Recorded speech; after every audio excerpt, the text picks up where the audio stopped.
భయ్యా నిన్న night 'Viswanathan sun' movie చూసా. సినిమా మాత్రం వేరే లెవెల్ భయ్యా అసలకి. చాలా అనిపించింది. మంచి ఫ్యామిలీ ఎంటర్‌టైనర్ మూవీ చూసినట్టు అనిపించింది. ఇంకా హైలైట్ ఎవరంటే వారి క్యారెక్టర్ చాలా బావుంటది.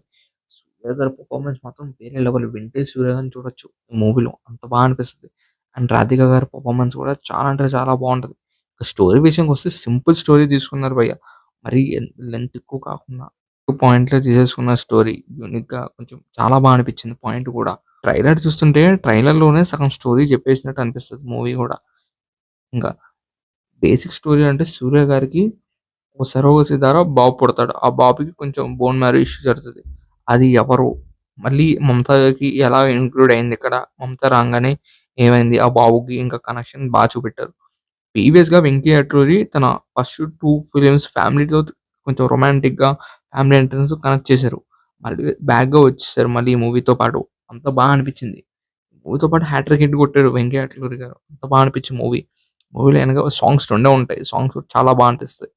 అండ్ లిటరల్లీ 2 అంటే 2 గుడ్. ఎనక బ్యాక్‌గ్రౌండ్ స్కోర్ 'జీవి ప్రకాష్' చాలా ఇచ్చారు. ప్రొడక్షన్ వాల్యూస్ టాప్ నాచ్ ఉన్నాయి.